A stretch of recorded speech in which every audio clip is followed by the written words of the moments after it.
was found, and the properties are coming to light. Source with knowledge told NBC News on March 26th that firearms were found in both homes. Additional Homeland Security investigators seized Combs' phones in Miami before he was scheduled to depart for a trip to the Bahamas. So what happened was, because he was accused of sex trafficking and smuggling drugs, people that were questioned said that they had a lot of footage of this in the home, because Diddy liked to tape everything. Isn't that stupid? Just like R. Kelly. Like to keep things on tape, like to use his phone and his camera phone and videotape, and they have all kind of sounds and conversations on the phone that of what was going on with the allegations. Also, they said information was also on the computers. So basically, when they end up going into the home, that's what they were looking for. Computers, they were looking for phones, any type of data that proves these allegations. And just so happened, they found the firearms in both homes. So let's continue. The raid was connected to allegations of sex trafficking and sexual assaults and distribution of illegal narcotics and firearms. 3 women and 1 man had been interviewed by federal officials in Manhattan in relation to the investigation. Okay, so one day after the raid, Combs had ended up hiring a lawyer. And the lawyer addressed the situation, and his attorney's name is Aaron Dyer. Yesterday, there was a gross overuse of military-level force as such warrants were executed at Mr. Combs' residency. Dyer said in a statement on E! News on March 26th that there is no excuse for the excessive show of force and hostility exhibited by authorities or the way his children and employees were treated. Now, they did say that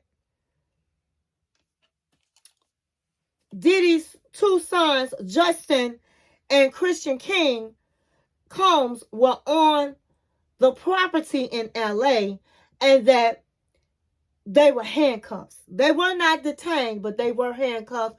And the lawyer is saying, why did they need to be handcuffed?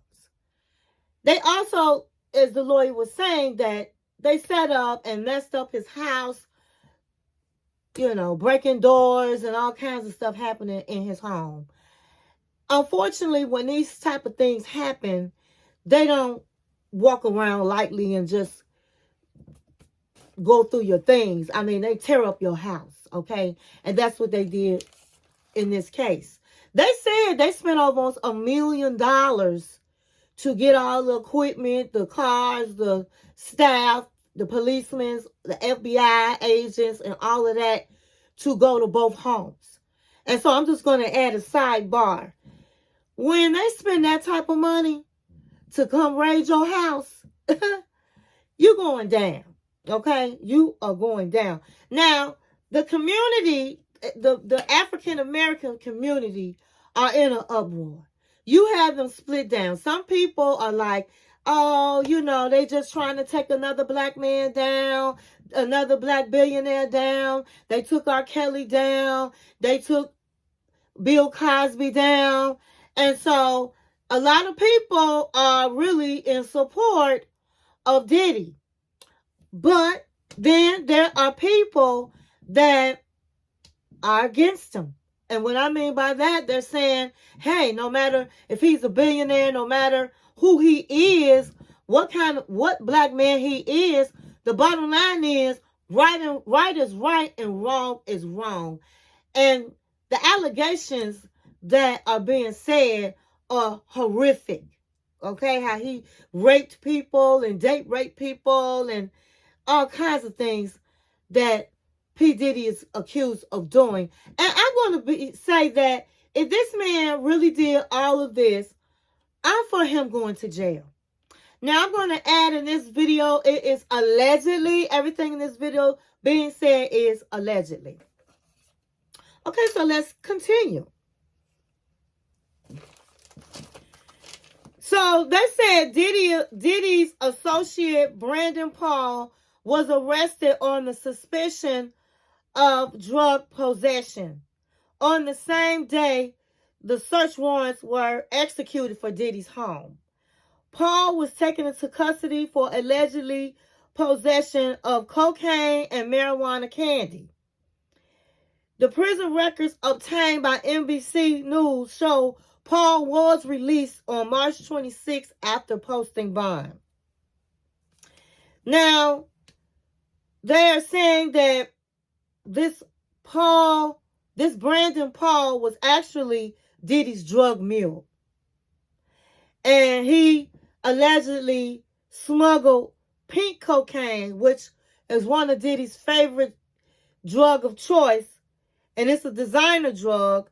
And it's mixed with cocaine and ecstasy. And the color of it is pink. And so he would go get the drugs and he would transport the drugs back to Diddy on Diddy's jet.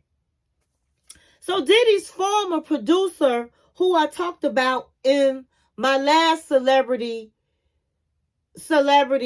gossip, Rodney Jones, a.k.a. Little Rod. If you did not see my last celebrity gossip, check it out.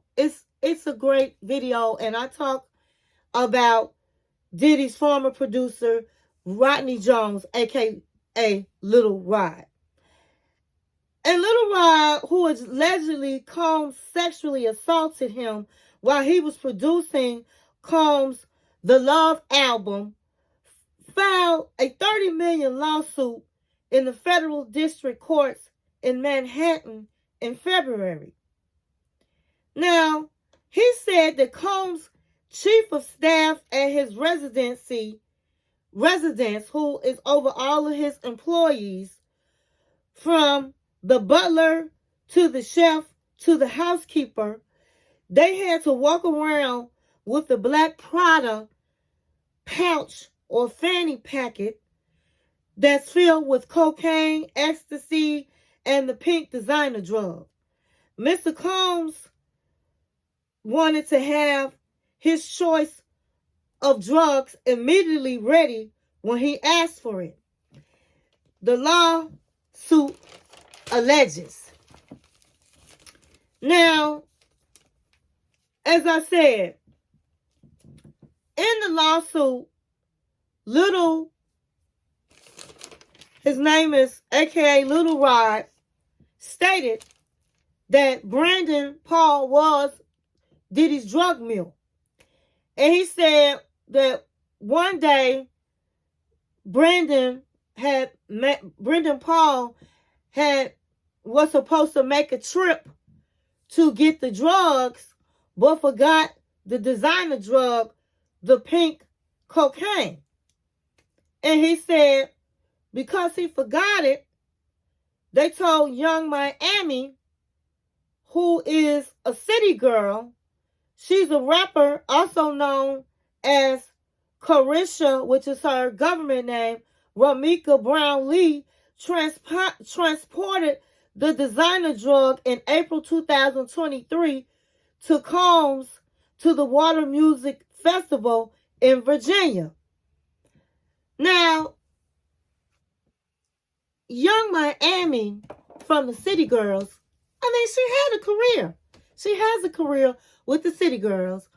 And then she started messing around with Diddy. They never did say that they were exclusive or she was his girlfriend, but they made it known that they were sexual buddies.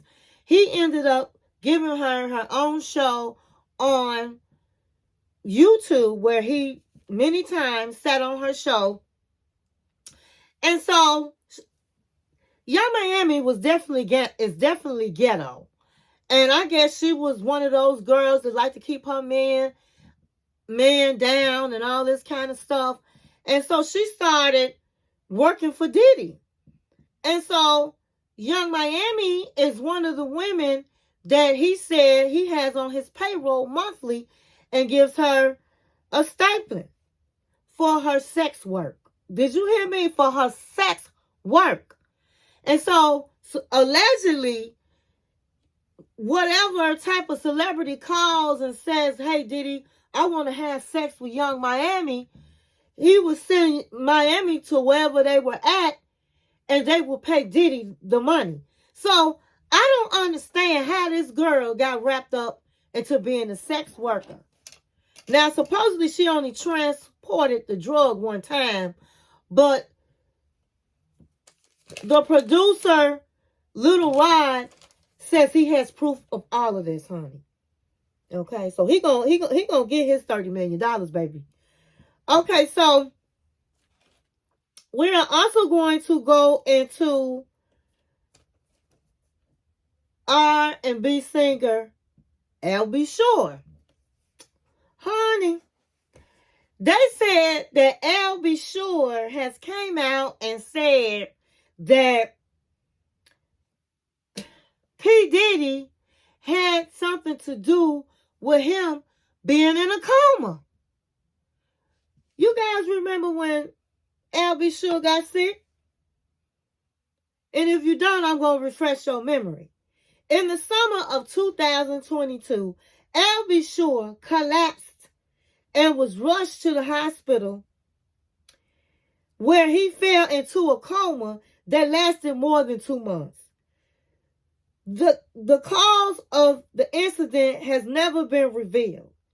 L.B. Shore said when he got on social media and he accused Diddy of having something to do with Kim Porter's murder.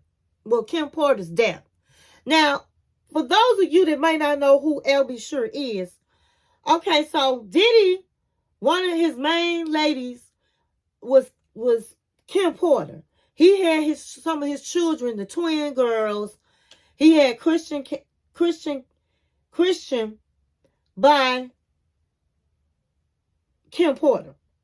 Kim Porter also is the mother of Quincy. Now, Quincy is L.B. Shore's biological father. But when Kim and L.B. Shore broke up, he really didn't go around his father. So Diddy was raising him as a child. And so Diddy ended up adopting Quincy. So L.B. Shore is Quincy's father, and Kim Porter was married to L.B. Shore. And they were very close. And he said that wasn't nothing wrong with Kim on social media, and that he knew where all the dead bodies were from about Diddy, because he was real close to Kim Porter. And he said Kim Porter just didn't die. Diddy had something to do with it. When he said that on social media, honey, it's like a couple days later, that dude was in the hospital fighting for his life and was in a coma. Okay? And so he's coming out now to the world saying this. And he's saying he is working on a documentary. And that was another reason why Diddy had tried to get rid of him, because he was working on a documentary to bust everybody out, and Diddy was included.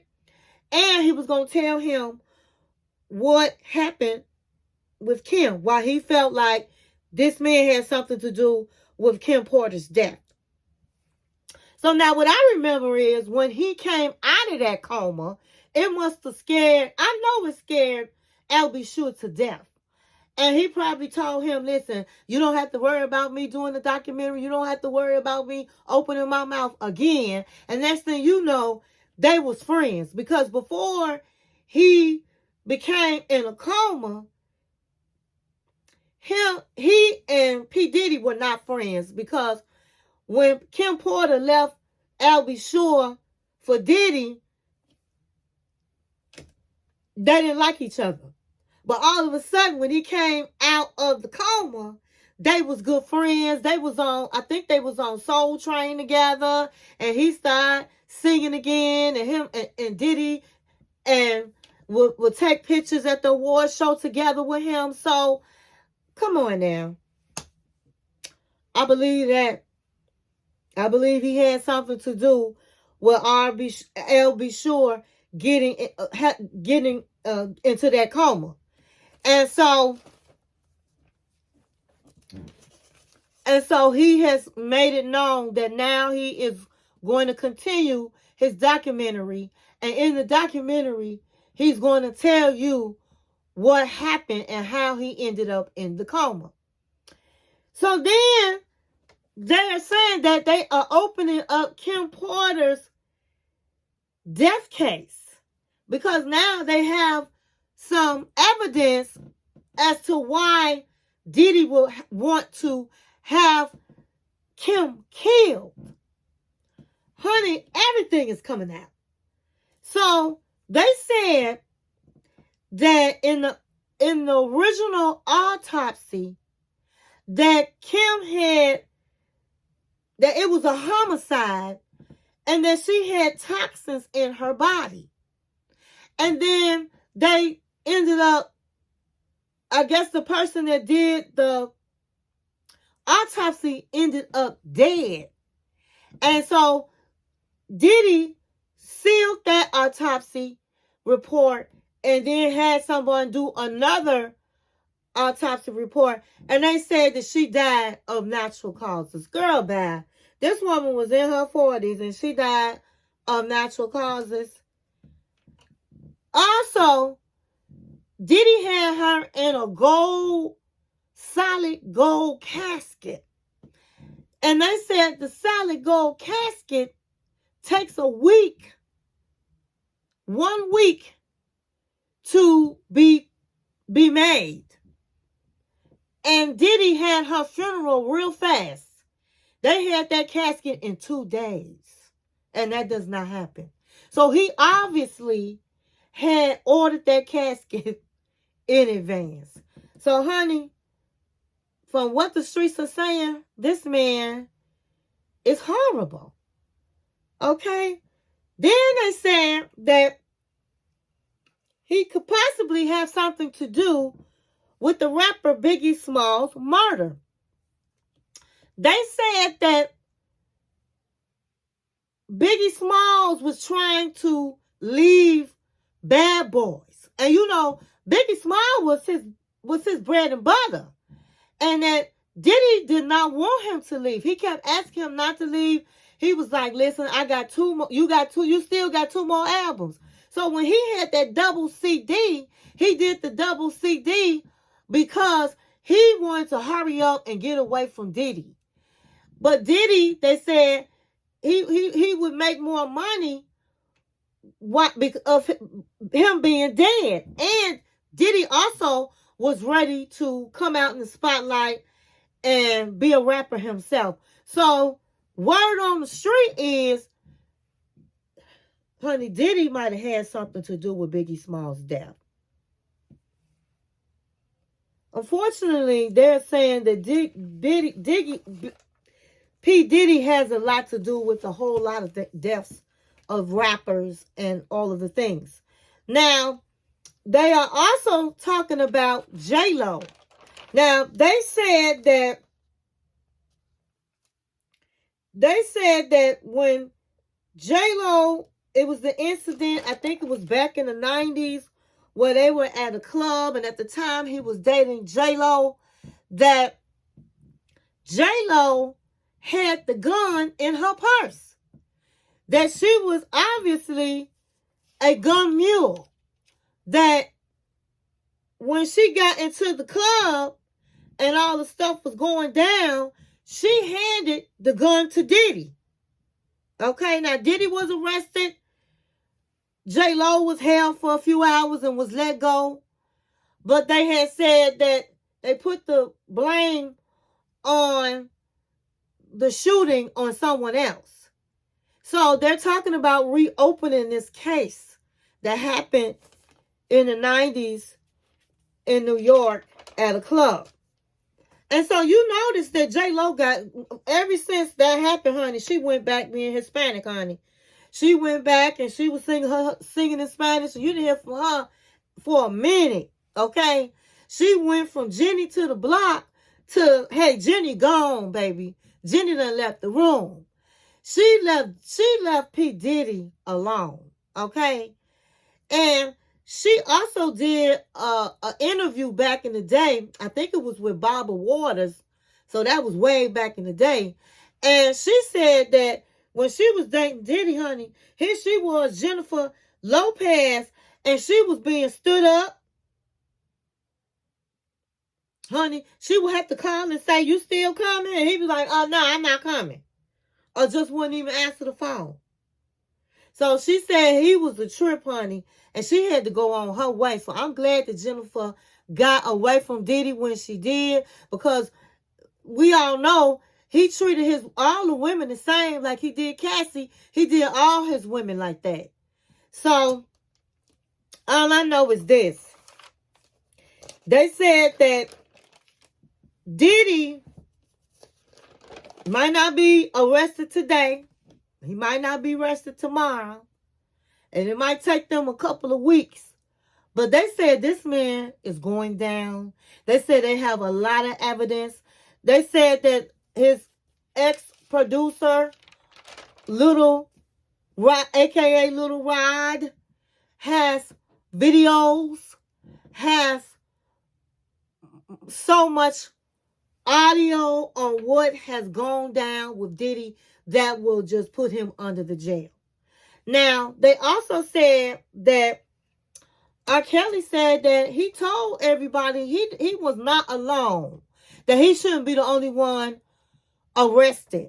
And so it was R. Kelly, it was Diddy, and it was Jay-Z. They all did this. They were all involved in sex trafficking and drugging and raping and assaulting men, sexually assaulting men and women. And that Diddy went down. I'm sorry, R. Kelly went down, and now Diddy's up. And they said after Diddy, it's going to be Jay-Z. Now, Jay-Z and R. Kelly, all of them were good friends. Jay-Z and R. Kelly, back in the day, they had a concert together. But when the allegations that he was raping and dating underage, and that's what they do too, they underage women, that he serviced his ties with R. Kelly. And he wiped him away, honey. He took him out of his concerts. He quit hanging with him because he knew he was going to be next. He didn't want to be associated with him. And Jay-Z, they said, has now turned on Diddy. Diddy was his very best friend. They said the only person he really answered the phone with on a regular basis is Jay-Z. And now Diddy called Jay-Z. Jay-Z will not pick up because Jay-Z knows he's next. And then an FYI, they picked up Russell Simmons, honey. They said this man was in Bowie. I hope I'm pronouncing it right. They said, honey, he was at dinner, baby. And he got served to come back to the United States. And they're saying that allegedly he has been raping, sexually assaulting underage girls and been doing it for years. So he's just like Diddy and them as well. I don't think it's the sex trafficking, but he has sexually assaulted women and men out there. And they said, honey, we don't care if you went Bali, baby. You gonna come back to the United States and you gonna face these charges. So, oh my God, every day is something going on.